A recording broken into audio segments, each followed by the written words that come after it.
15টি পরিবার তৃণমূল ছেড়ে বিজেপিতে যোগদান।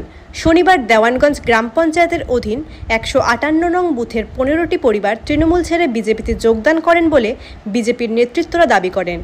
তাদের হাতে দলীয় পতাকা তুলে দেন জলপাইগুড়ি জেলার বিজেপির সাধারণ সম্পাদক দধিরাম রায়, মেকলিগঞ্জ বিধানসভার কো-কনভেনার বিমল রায়, মেকলিগঞ্জ 4 নং মণ্ডলের সভাপতি শঙ্কর বর্মন, জলপাইগুড়ি জেলার প্রাক্তন সভাপতি ভূপেন্দ্রনাথ রায় প্রমুখ। এছাড়াও উপস্থিত ছিলেন মেকলিগঞ্জ 4 নং মণ্ডলের সাধারণ সম্পাদক বিপ্লব রায়, সহসভাপতি মলয়ক্রান্তি ঘোষ, আইটি সেল ইনচার্জ অরুণ শাহ, জলপাইগুড়ি জেলা কমিটির সদস্য প্রসন্ন কুমার রায়, বিজেপি নেতা সিটু বর্মন, সুন্দর মন রায়, যুব মোর্চার নেতা বিকাশ বর্মন সহ অন্যান্যরা। আজকে আমাদের মেকলিগঞ্জ মন্ডল 4-এর পক্ষ থেকে ড্যাঙ্গোজ অঞ্চলে যোগদান কর্মসূচি ছিল। 158 নম্বর বুথে 15টি পরিবার তাদের স্বইচ্ছায় ভারতীয় জনতা পার্টিতে যোগদান করলো। তাদের বক্তব্য একটাই, কারণ চুরি করবে নেতা, মন্ত্রী, বিধায়ক এবং বিধায়কের মেয়ে, আর তার দায়বদ্ধতা এই সাধারণ জনগণ কেন নেবে?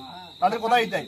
আমরা আজকে এই সভার মাধ্যমে বলতে চাই যে কিছুদিন আগে যে মানে মা দুর্গা অসুরের যে বধ করেছিল, তাই আমরা সবাই মিলে মানে বিজেপি সবাই একবদ্ধভাবে আমরা এই পশ্চিমবঙ্গ যে মহিলা নামক যে অসুর আছে, সেই অসুরকে বধ করার জন্য আমরা একবদ্ধ হচ্ছি।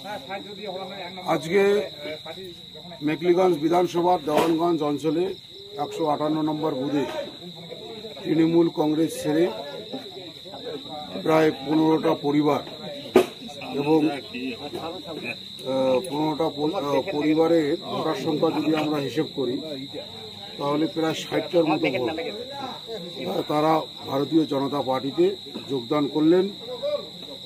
যোগদান করার যে বিষয়, বর্তমান পশ্চিমবঙ্গের যে সরকার, চোরের সরকার এবং হিন্দু বিরোধী সরকার, এর প্রতিবাদে সমস্ত সনাতনী মানুষ আজকে ভারতীয় জনতা পার্টিতে যোগদান করছেন এবং 2026-এ এই তোলামূল নামক যে পশ্চিমবাংলার যে চোরের সিন্ডিকেট দলটা আছে, এটাকে বিদায় দেওয়ার জন্য।